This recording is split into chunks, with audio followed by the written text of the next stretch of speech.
The moment Ryan shouted from my living room, everything changed. "Logan, get in here. You're not gonna believe this. She didn't even log out of her account." I froze. I'd been pacing the hallway, my hands still trembling from the shock. Amber, my wife, the woman I'd built a life with, had just vanished. No note. No goodbye.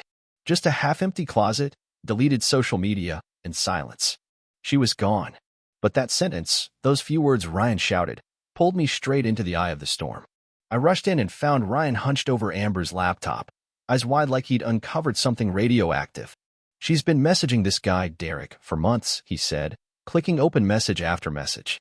"She's not just cheating, bro. She planned this." There were hotel bookings, plane tickets, nasty little chats at 3 a.m.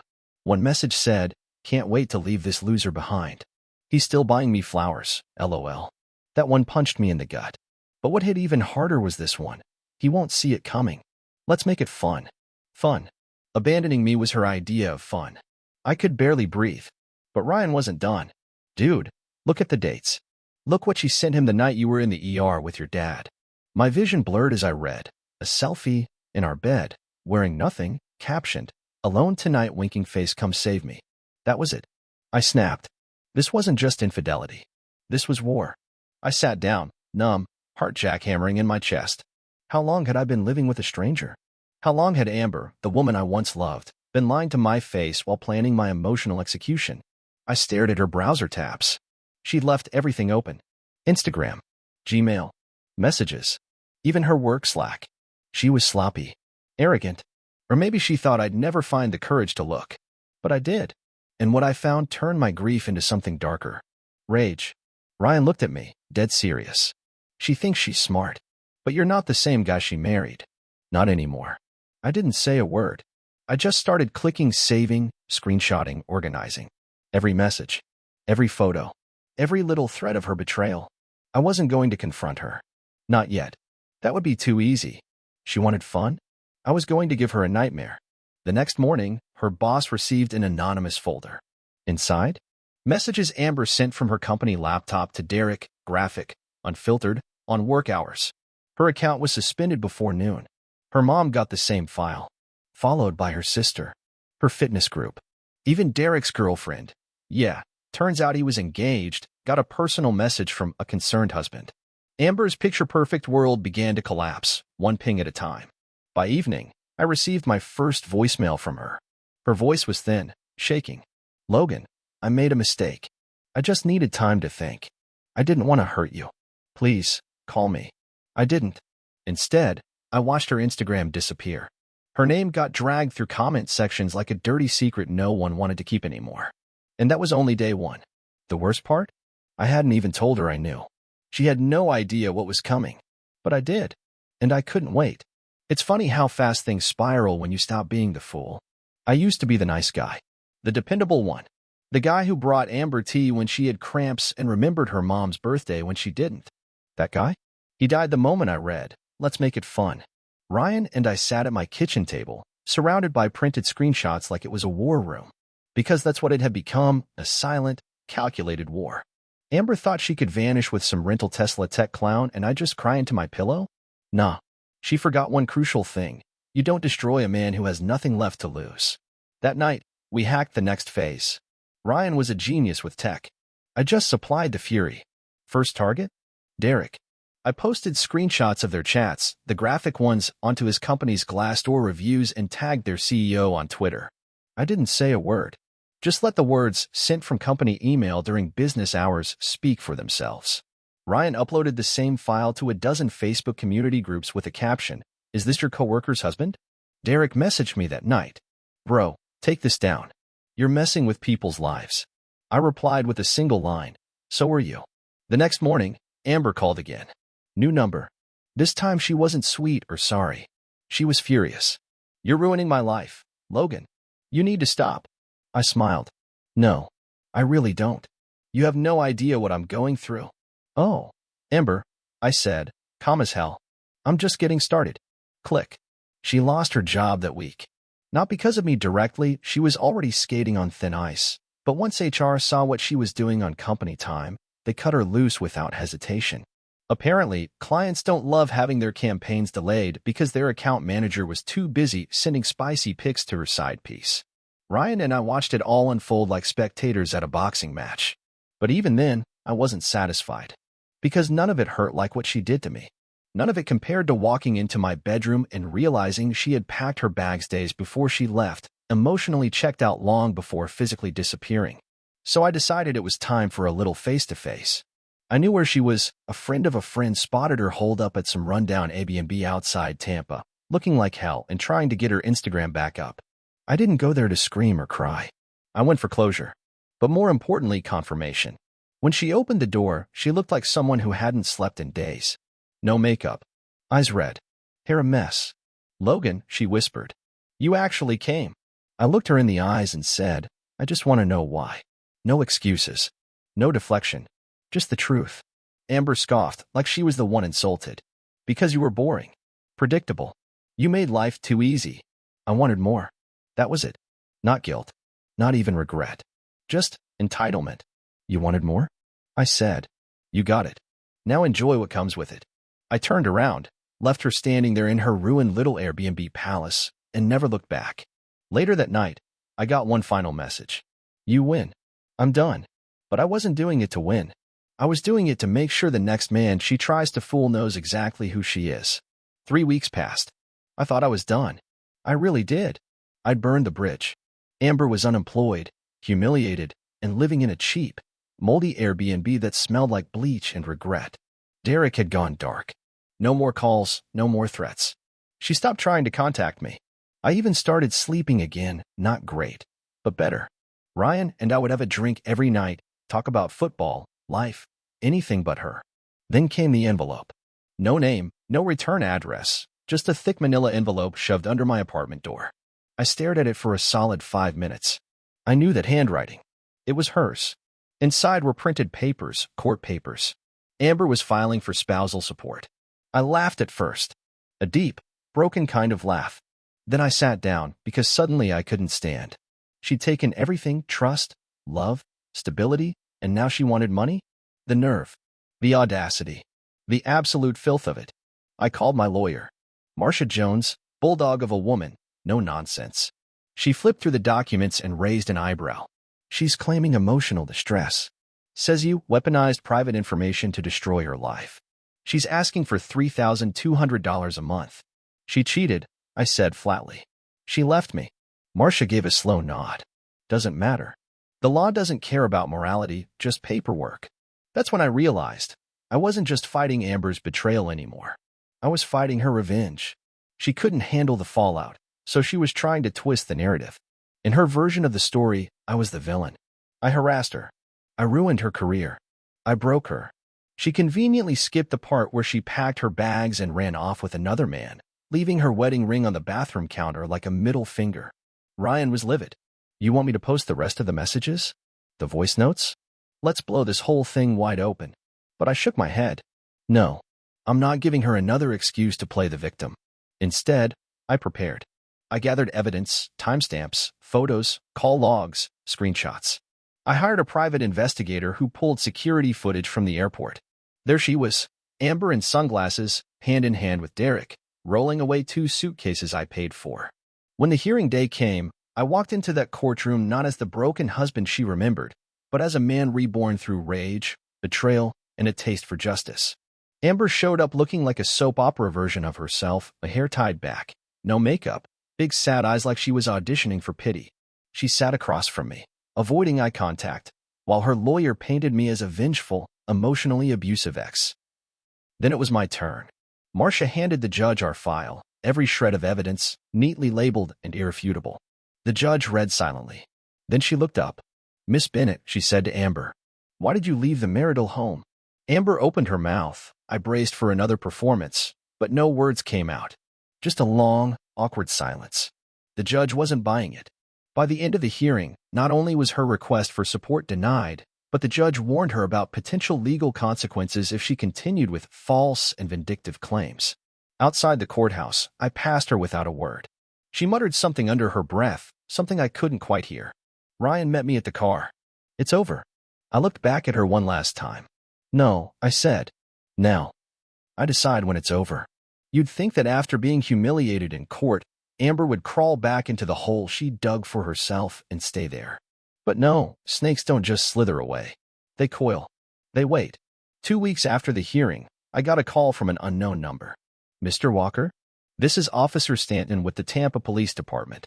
We need to speak with you about a harassment complaint filed by your ex-wife, Amber Bennett. I nearly dropped the phone. Excuse me, I said, already boiling. I haven't spoken to her in over a month. What the hell is she talking about? She claims you've been following her, leaving threatening messages, vandalizing her vehicle. She has a restraining order in process. Ryan was with me when I got the call. He saw my face and said, "What now?" I put the phone on speaker. Officer, I've got video proof I've been at work every day, all day. I haven't gone near her. The officer sighed. I had a feeling. Her story's got holes, but we have to follow up. If you've got proof, send it in. I emailed the time cards, surveillance footage from the office, even my GPS history. Bulletproof. It wasn't just about defending myself. It was about making sure Amber's lies didn't turn into legal shackles around my neck. A day later, I got another call. Case dropped. No charges. No restraining order. She was still trying to play the victim, even after everything. But this time, she was sloppy. Desperate. And I could smell the fear. That night, I did something I hadn't done in months. I sat alone, pulled up her old messages again, and reread them, not to torture myself, but to really understand who I had married. This wasn't just a woman who made a mistake. Amber was cold, calculated. She manipulated people like chess pieces, lied with ease, used affection as a weapon and guilt as a shield. She said I was boring, that I was predictable. She was right, but not anymore. I wasn't going to live the rest of my life letting her control the narrative. So I started talking not to her, but to people who mattered. I met with her old friends, coworkers, people she burned on her way out. And I discovered something I never saw coming. Amber had a pattern. She had done this before, not the marriage part, but the manipulation. She destroyed people, gotten men fired, falsely accused others of assault, cut off friends who knew too much. She was a professional victim, a mask wearer, beautiful on the outside, rotten underneath. And I had been her latest project. That realization? It set something loose in me. Not anger, not revenge. Purpose. I started writing down everything. The full story. Her lies. The court documents. The screenshots. The fake harassment claim. Every dirty trick she tried to pull. Then I created a file, backed it up, and sent it to every person she might target next, her ex-boss, her old clients, the friend of hers who just got engaged and was still stupid enough to believe Amber's sweet girl routine. I didn't make threats. I just sent the truth. Unfiltered. Undeniable. Ryan called it social self-defense. I called it peace of mind. Amber never contacted me again. Maybe she finally realized the storm she tried to dance through had swallowed her whole. Maybe not.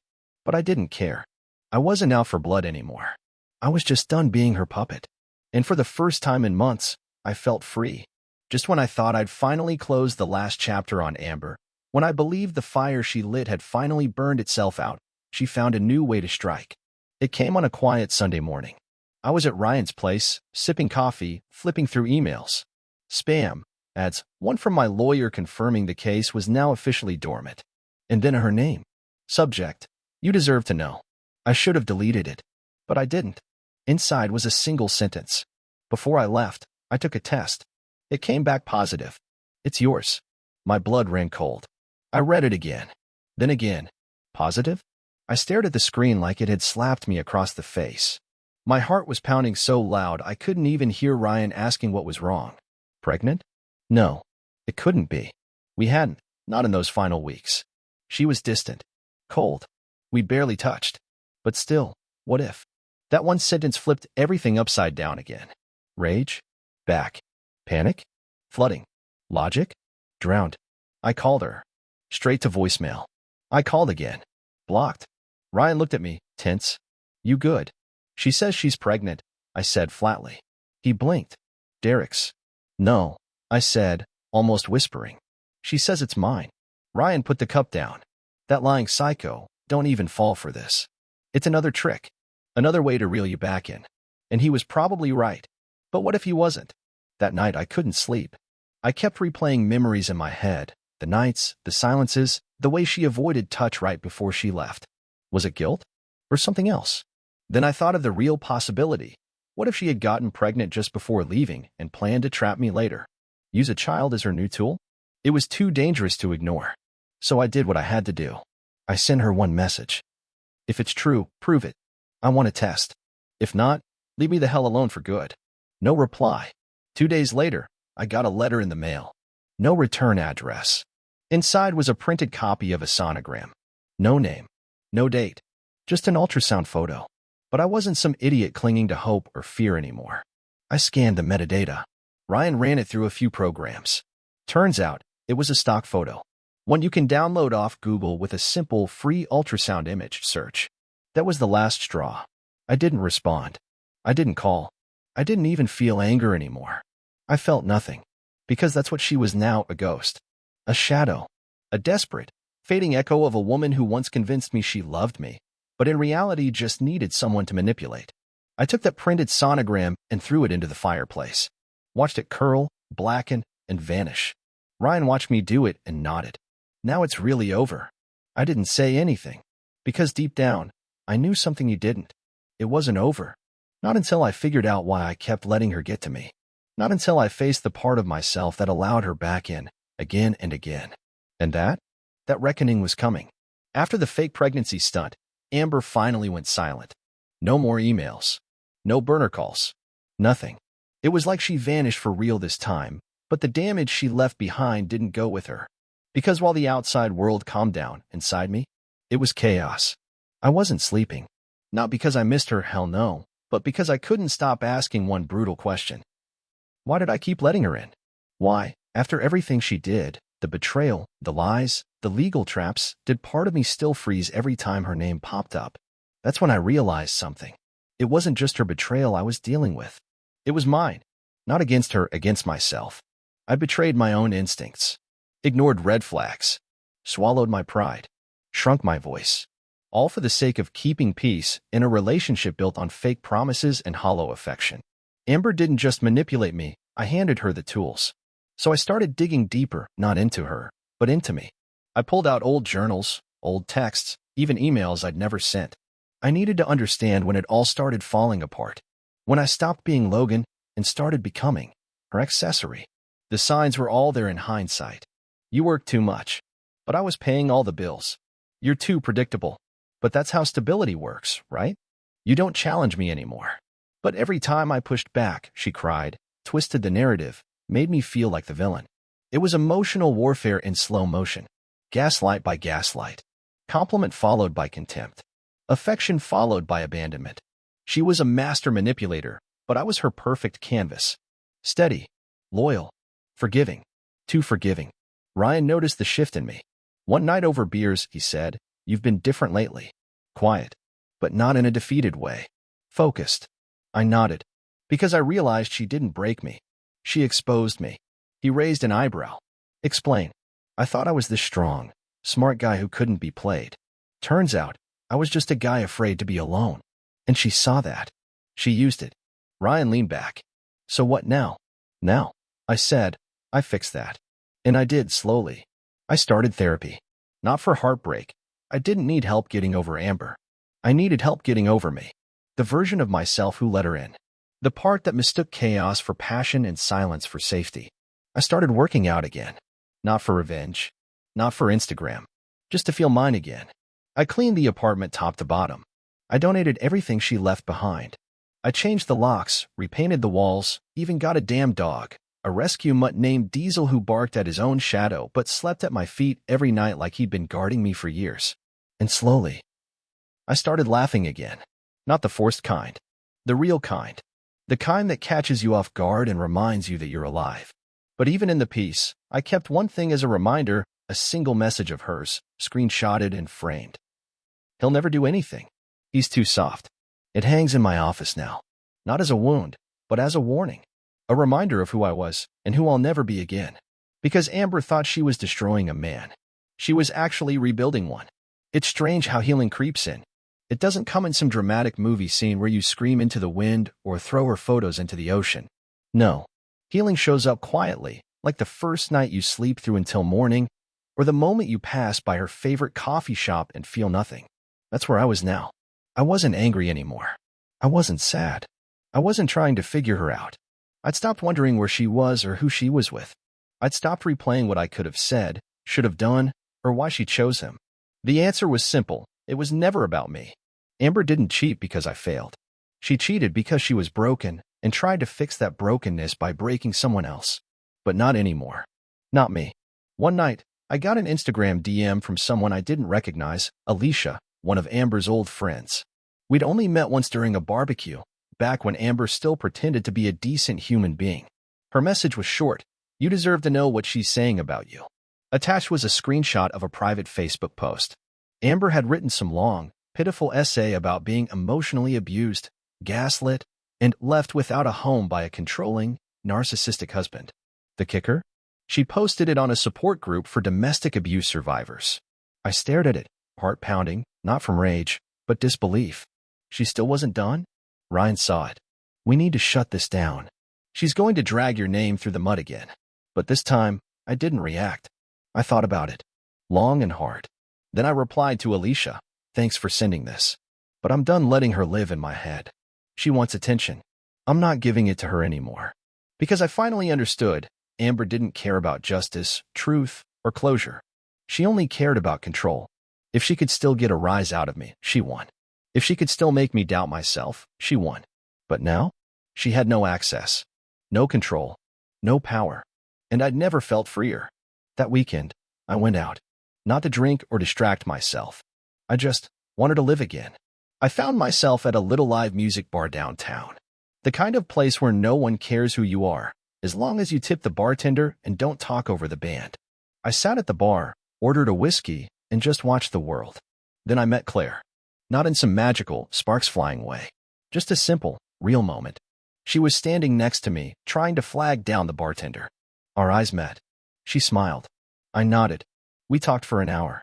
No mention of exes. No fake charm. Just two strangers being honest. It felt good. Not because she was beautiful, though she was, but because I didn't feel like I had to perform. I wasn't trying to prove anything. I wasn't walking on eggshells or bracing for manipulation. I was just me. Before I left, she handed me her number. You seem like someone who's been through hell and made it out smarter, she said. I laughed. Close enough. Driving home, I realized something I hadn't felt in a long, long time. Hope. Not just for love, but for life. Amber may have set fire to everything I thought I had, but from that fire, I built something better. Something stronger. Me. They say closure is overrated. That sometimes, you never get the apology you deserve, or the moment where everything makes sense. And maybe that's true. But I did get mine, not from Amber, not from some magical cosmic justice, but from myself. Because I finally stopped waiting for her to understand what she did to me. And I started focusing on what I was going to do for me. Months passed. Seasons changed. Diesel, my dog, grew into a loyal, snoring beast who followed me from room to room like a furry little bodyguard. Ryan started dating someone seriously and, for once, wasn't talking only about football. I had peace. Real peace. And I wasn't about to let Amber take that away again. Then one afternoon, I got an envelope. No stamp. No return address. Inside? A letter. Amber's handwriting. Logan. I know I'm the last person you want to hear from, but I need to say this, not for you, but for me. You didn't deserve what I did to you. You were good. You were real. And I destroyed that for something shallow and stupid. Derek's gone. He left a month after Miami. I've been couch surfing ever since. You were right about me. I lie. I manipulate. I burn bridges, then blame the wind. I don't expect forgiveness. But I needed to tell you that I know the truth now. You didn't fail me. I failed you. I hope someday you find someone who actually deserves you. I'm sorry. For everything. Amber. I read it once. Then again. And then. I smiled. Not because she finally apologized, but because it didn't matter anymore. Her words didn't move me. Her pain didn't affect me. Not out of cruelty, just because I was done bleeding for someone who cut me and called it love. I folded the letter once and slid it into the back of a drawer, not to treasure it, but to remind myself of how far I'd come. Then I picked up my phone. Claire. We'd been texting for weeks, grabbing coffee, talking late into the night about everything and nothing. She never asked for details. She never pried. She just listened. And when I opened up, she didn't flinch as she held space. Calm. Present.